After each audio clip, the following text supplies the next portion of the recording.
Welcome bank two आवर channel द couple इसकी। तो आज हम लोग रिएक्शन देने जा रहे हैं खेसारी जी का नया गाना आ चुका है जिसका नाम है चला गंगा किनारे। बिल्कुल, तो चला गंगा किनारे ये खेसारी भाई का पहला छठ सॉन्ग है और हम लोग बहुत दिन से वेट कर रहे थे कि गाना जो है वो आए छठ पूजा का, क्योंकि छठ पूजा तो आपको पता ही है आ चुका है। और ये तो देखते हैं कि खेसारी भाई का पहला गाना जो है वो कैसा होता है, चला गंगा किनारे। आई होप कि आप लोग अभी तक सुन लिए हैं, और अगर नहीं सुने हैं तो प्लीज हमारे साथ ही सुनना है ना, आपको भी काफी मजा आएगा। तो चलिए अब देखते हैं गाना होता है कैसा है। तो चलिए ज्यादा बात नहीं करते और सीधे वीडियो को शुरू करते हैं।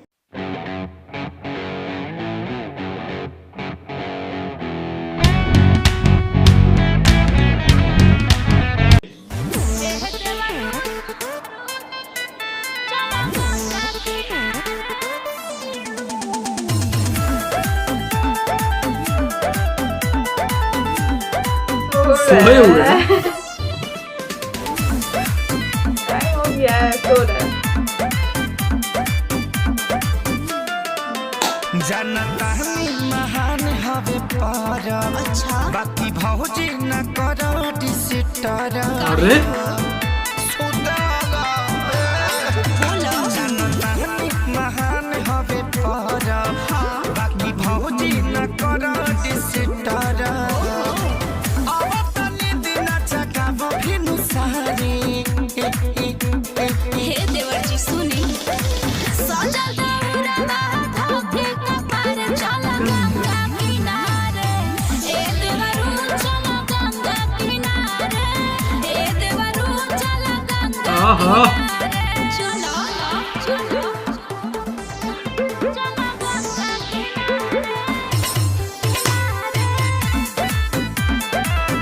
जी का नाम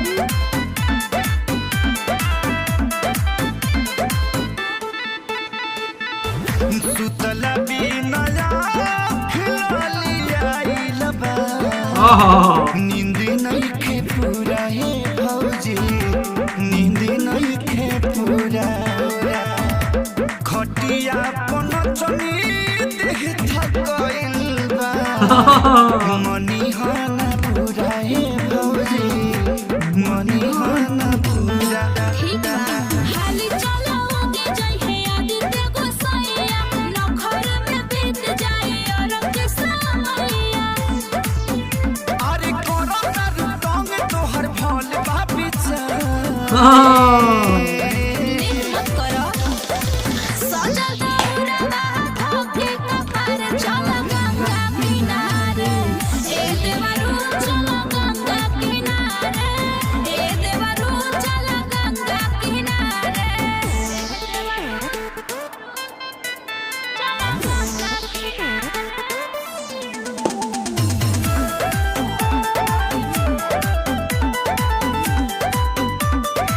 डांस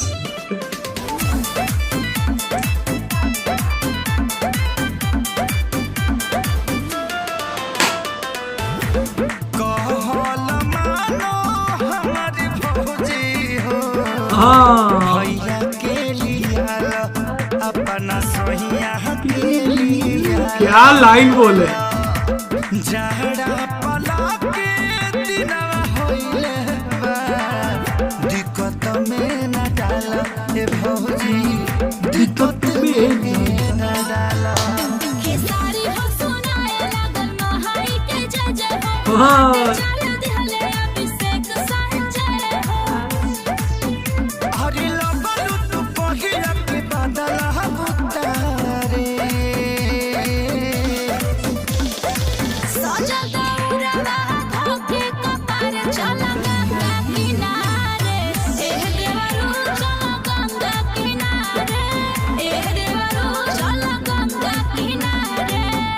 क्या बात है, क्या ही बात है। तो ये था गाना खेसारी भाई का पहला गाना और काफी अच्छा था यार। मतलब नहीं सुने थे हम लोग, लेकिन बहुत ही बेहतरीन गाना था और बहुत ही प्यारा गाना था।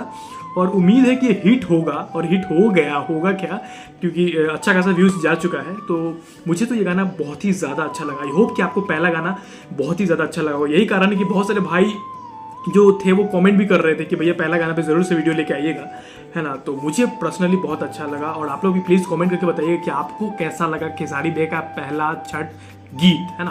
तो अभी तुमसे पूछेंगे कि तुमको कैसा लगेगा।